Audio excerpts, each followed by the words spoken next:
Assalamualaikum warahmatullahi wabarakatuh.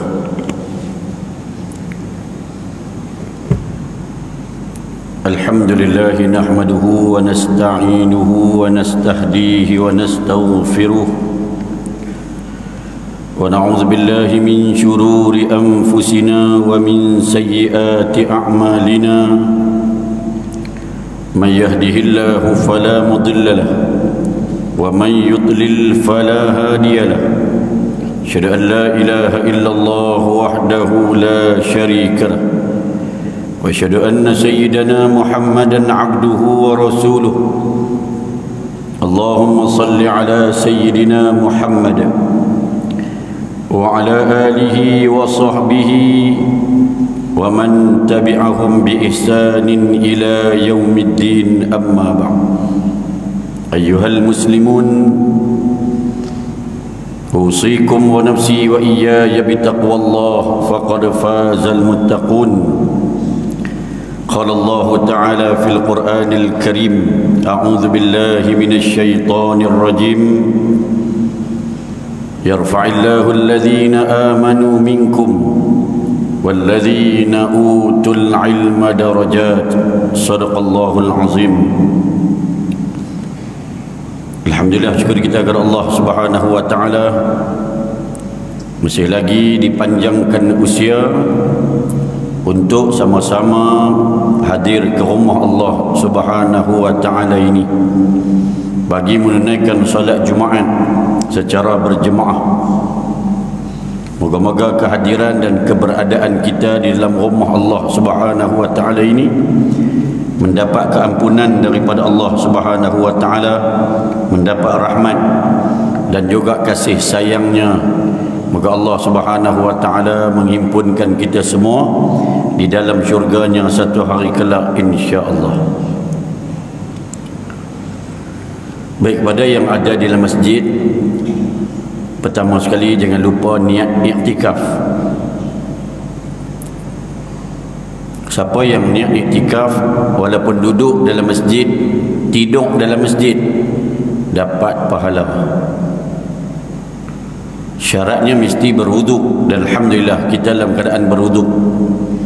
Tambahan pula kita duduk dalam masjid, dalam majlis ilmu dengan niat iktikaf, moga berganda-ganda ganjaran pahala. Kemudian ditunaikan solat tahiyatul masjid, kerana kata Nabi SAW, apabila seseorang itu masuk ke dalam masjid, tunaikanlah solat sebanyak 2 rakaat sebagai menghormati rumah Allah Subhanahu wa taala. Itu perbezaan masjid dengan tempat-tempat yang lain.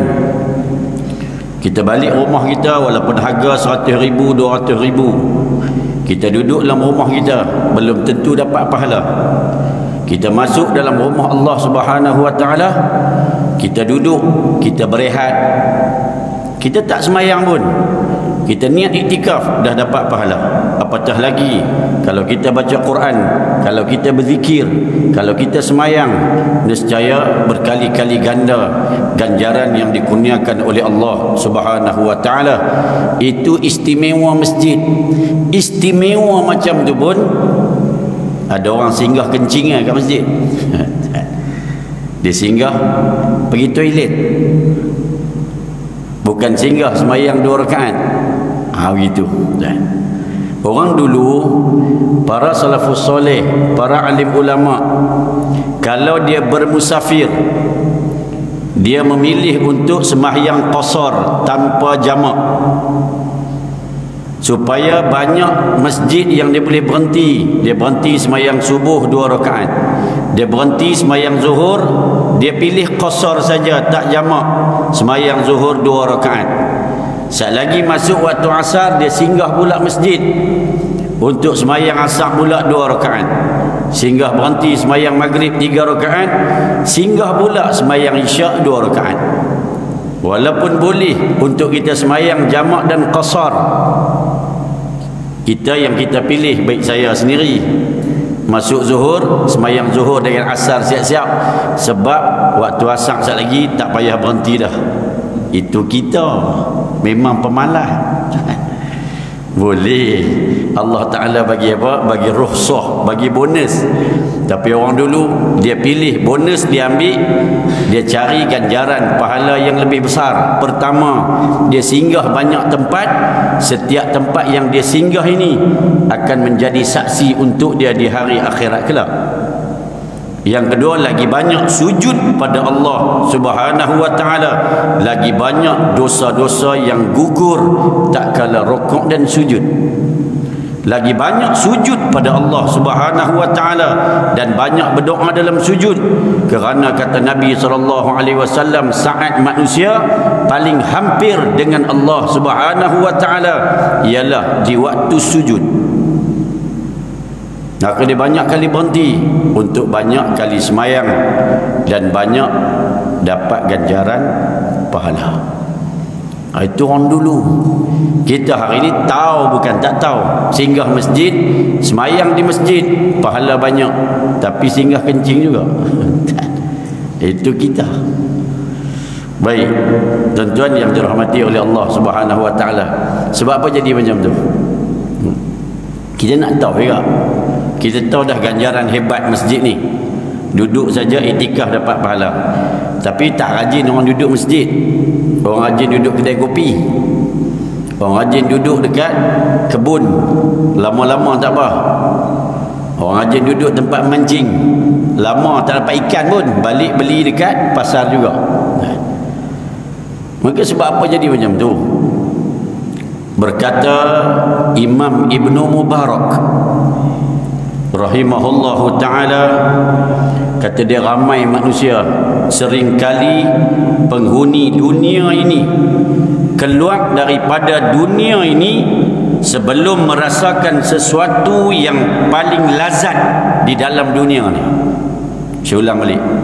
Kata Imam Ibn Mubarak, seringkali ramai penghuni bumi ini keluar daripada bumi ini dalam keadaan belum merasai satu perkara yang paling lazat yang ada dalam dunia ni. Maka seseorang bertanya kepada Abdullah bin Mubarak, apakah sesuatu yang paling lazat di dunia ini, wahai Imam? Dijawab oleh Imam Abdullah bin Mubarak, mengenal Allah Subhanahu wa Ta'ala. Itulah perkara yang paling lazat, mengenal Allah Subhanahu wa Ta'ala. Ramai orang yang pulang menghadap Allah dalam keadaan belum mengenal Allah. Sebab tu dia boleh singgah kencing ya. Dikisahkan satu orang falsafah dan doktor termasyhur yang bernama Ibn Sina. Orang kenal nama dia. Kata Ibn Sina, setiap kali aku tidak faham satu masalah, aku segera ke masjid, lalu aku melakukan solat, aku berdoa, aku minta bantuan Allah Subhanahu wa Ta'ala. Tak lama lepas pada tu, terbukalah bagi aku segala permasalahan yang tertutup. Selesai masalah, selesai. Itu orang dulu, dia ada masalah, dia ke masjid, dia semayang, dia berdoa pada Allah Subhanahu wa Ta'ala, sehinggalah Allah Ta'ala selesaikan masalah dia. Kita bahasa serabut, pergi mancing tenang, pergi tahan burung bogi. Masalahnya tahan burung tak orang semayang Jumaat, itu mendatangkan masalah kepada kita. Itu orang dulu. Kata Imam Ibn Taymiyah, setiap kali aku ada masalah, aku istighfar 1000 kali. Selesai istighfar 1000 kali, aku berdoa pada Allah Subhanahu wa Ta'ala, dan setiap kali itulah Allah Ta'ala selesaikan permasalahan aku. Sebab apa? Sebab dia kenal Allah Subhanahu wa Ta'ala. Itu benda paling lazat yang ada di dunia ni. Benda paling lazat ialah mengenal Allah Subhanahu wa Ta'ala. Sebab tu orang salafus soleh, orang dulu boleh baca Quran satu hari 10 juzuk, satu hari 6 juzuk, satu hari 5 juzuk. Kita satu hari satu muka surat pun okey lah. Tu pun kadang tak dan. Dan Nabi SAW sebut hari Jumaat bacalah surah Al-Kahfi. Ni buku 12:47. Tak dan nak baca lagi Ustaz. Tak dan baca lagi Ustaz. Lepas Jumaat saya dan. Dia bukan ada kerja apa pun. Tak sibuk macam mana pun. Duduk kat Sungai Tengi ya. Hari ni pun masuk ofis sikit-sikit gitu ya. Banyak kerja di rumah ya. Itu pun sibuk kita ni, sibuk. Istighfar pun tak dan. Nabi SAW sebut, perbanyakkanlah berselawat kepadaku pada hari Jumaat, dan selawat itu dibentangkan kepada Allah Subhanahu wa taala pada hari Jumaat.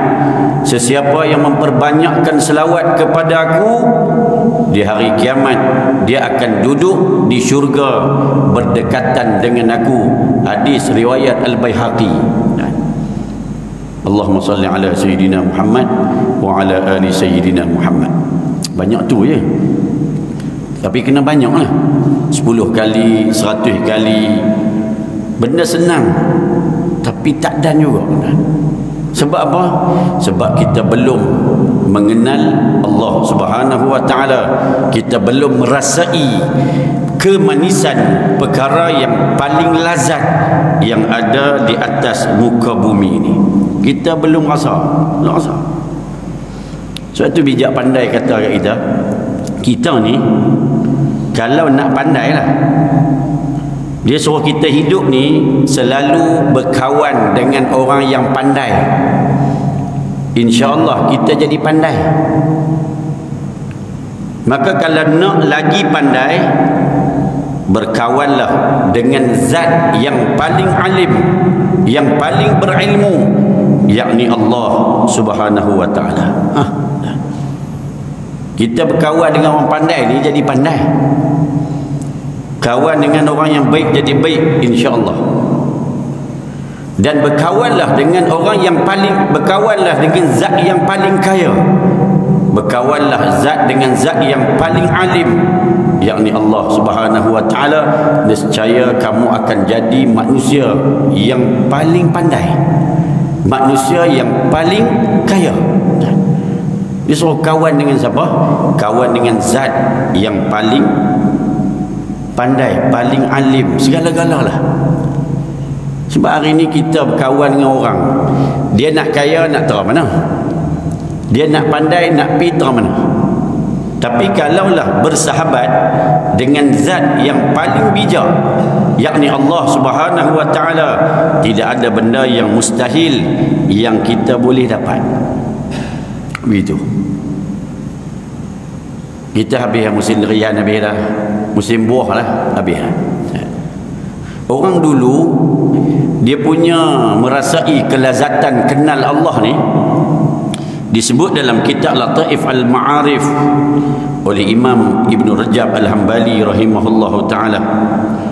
Kata dia, dulu ulama-ulama salaf selalu ke pasar pada musim buah dan pada musim bunga. Pada musim bunga, pada musim buah, orang-orang soleh ni dia ke pasar. Beli apa? Tak beli.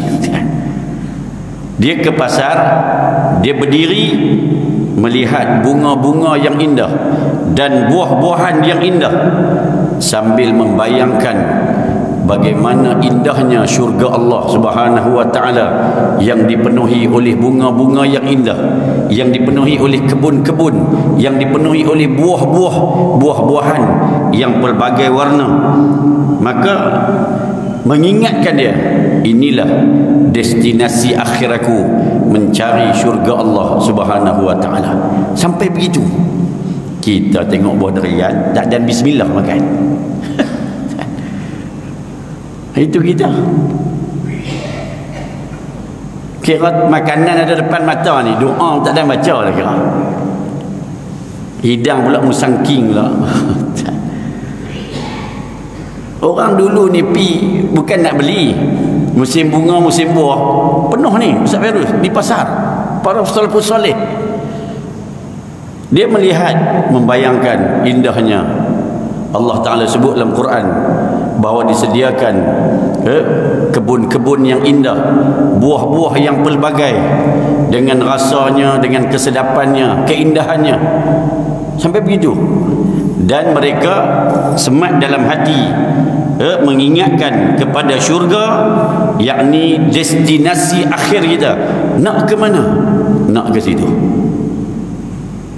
Bila dah kenal Allah Subhanahu wa Ta'ala, destinasi akhir kita ialah syurga. Maka itu tengok pokok-pokok sawit tu, tak ada sawit kot syurga ni. Tak jumpa lagi dalam Quran ni pokok sawit.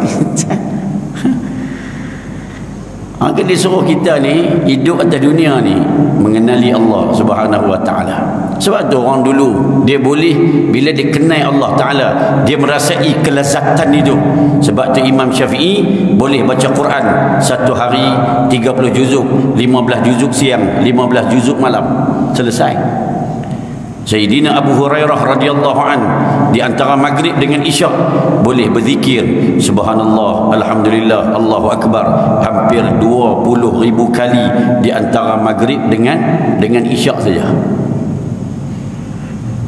Disebut dalam pelbagai riwayat, boleh tengok tentang kisah Khalid bin Ma'dan radhiyallahu an, seorang tabi'in yang hidup di bumi Syria.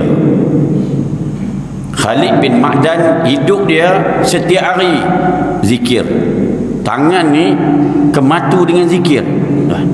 Kita tangan kematu dengan rokok, dengan vape, kematu dengan. Dia kematu tangan dia dengan zikir. Tuan-tuan boleh tengok dalam berbagai riwayat apa dahsyat dia. Dia punya kuat berzikir ni, lidah tak berhenti, jari tak berhenti, tak berhenti. Hari dia meninggal dunia, mati dah. Hari dia meninggal dunia, dah confirm mati dah. Orang mandi jenazah dia, basuh muka, tak lemah, mati sungguh, tapi jari bergerak lagi. Mati dah orang mandi jenazah dia, jari ni duk bergerak lagi.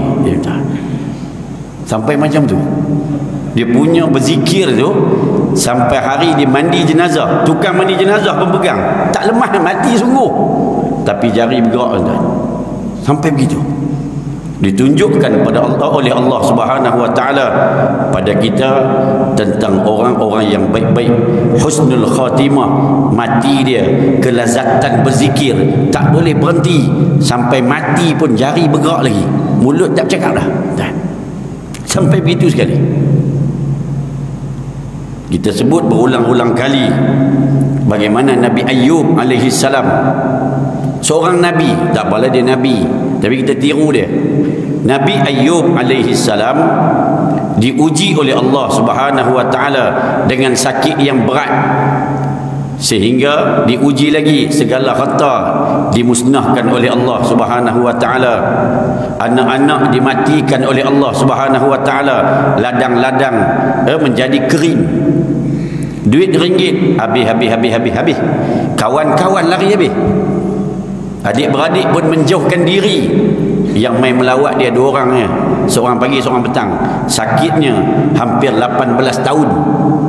18 tahun.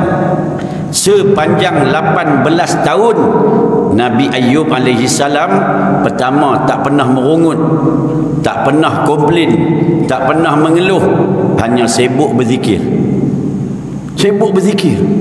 Dan tak pernah pun berdoa minta ya Allah sihatkan aku, tak pernah. Berzikir dia kerja dia 18 tahun. Berzikir dia, tak buat benda lain. Lazatnya mengenali Allah Subhanahu wa Ta'ala, berzikir. Sampailah cukup 18 tahun, bini dia pun kata dekat dia, Bang Ayub, mintalah pada Allah Subhanahu wa Ta'ala agar kamu sihat. Dah lama dah sakit ni, nescaya Allah Ta'ala akan dengar suara kamu dan akan sihatkan kamu. Apa jawab Nabi Ayyub alaihissalam?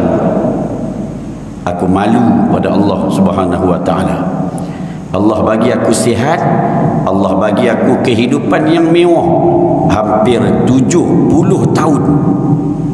Aku baru sakit 18 tahun, belum 70 tahun. Allah. Aku baru sakit 18 tahun. Takkan aku nak minta sihat, sedangkan Allah dah bagi sihat, bagi hidup mewah dan ada segala-galanya. Hampir 70 tahun.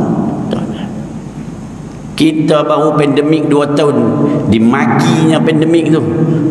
Covid jahat lah, apalah, sesat kita ni. Itu ujian Allah pada kita. Baru 2 tahun. Nabi Ayub 18 tahun tak pi mana, duduk di rumah. Apa habuk harta tak ada. Kita ni ingatkan tak ada harta. Cukup 2 tahun dibuka Langkawi, penuh sesak Langkawi. Ada duit pula. Itu naik bendera merah, bendera putih banyak dah. Tu bukan nak naik bendera rasanya tu. 2 tahun kita ni Allah merungut macam-macam. Sabar tak kena, tak bolehlah duduk di Sungai Tengi sajalah, dah serabutlah. Baru 2 tahun. Cuba Allah sakitkan kita 18 tahun duduk atas kati Allah. Nabi Ayub, bini dia suruh dia berdoa, tak berdoa dia. Jam tu gerak ke tak? Betul ya? Betul. Saya ikut yang tu tu. Kalau lajak lah saya. Seminit dua lagi, seminit dua. Baik. Dalam bini dia suruh tu, last sekali tak berdoa juga. Dia cuma sebut dia. Dia cuma sebut, ya Allah, aku sakit. Dan moga-moga wa anta ar-rahimin wa anta arhamur rahimin. Ya Allah, rahmatikanlah aku itu. Dia tak berdoa pun minta sihat. Dia hanya bagi tahu Allah, ya Allah, aku sakit. Allah pun tahu dia sakit. Dan dia minta Allah Ta'ala sentiasa merahmati dia. Sampai begitu malu nak minta sihat ni. Pun Allah Ta'ala faham, mengetahui bahawa dah cukup 18 tahun, penuh kesabaran, sangat mengenali Allah Ta'ala, mulut berzikir tak berhenti. Allah Ta'ala beritahu Nabi Ayub, angkat kaki, hentak ke bumi. Itu aja. Angkat kaki pun tak larat. Angkat sikit, bam, letak. Memancar air keluar, memancut-mancut keluar air daripada bumi. Allah kata ambil air tu mandi. Mandi semua sihat. Dan sihat tu macam tak pernah sakit langsung. Allah bagi badan sihat balik, segala-galanya sihat. Inilah orang yang betul-betul hidup atas dunia ni dalam keadaan merasai kelazatan, benda yang paling lazat di dunia ini. Apa dia? Mengenal Allah Subhanahu wa taala. Maka kita ni apa saja yang berlaku atas dunia ni, kembalilah kepada Allah Subhanahu wa taala, mengadulah pada Allah Subhanahu wa taala, minta tolonglah pada Allah Subhanahu wa taala, bergantunglah pada Allah Subhanahu wa taala. Nescaya hanya Allah saja yang boleh menyelesaikan segala masalah kita, yang boleh membahagiakan kita, yang boleh mengamankan kita, dan boleh segala-galanya mengasihi kita semua. Wallahu alam. Moga-moga kita semua menuntut ilmu, belajar lagi sampailah kita mendapat kelazatan dalam beribadah dan juga dalam kehidupan ini. Bismillahirrahmanirrahim. Alhamdulillahirabbil alamin. Wassalatu wassalamu ala rasulina al-amin wa ala alihi wa sahbihi ajma'in. Allahumma inna nas'aluka ilman nafi'a wa rizqan wasi'an halalan tayyiba wa amalan mutaqabbala wa shifaan min kulli da'. Wa sallallahu ala sayyidina Muhammad wa ala alihi wa sahbihi wa baraka wa sallam. Walhamdulillahi rabbil alamin. Minta maaf banyak-banyak, moga Allah ampunkan saya dan tuan-tuan memaafkan saya. Wassalamualaikum warahmatullahi wabarakatuh.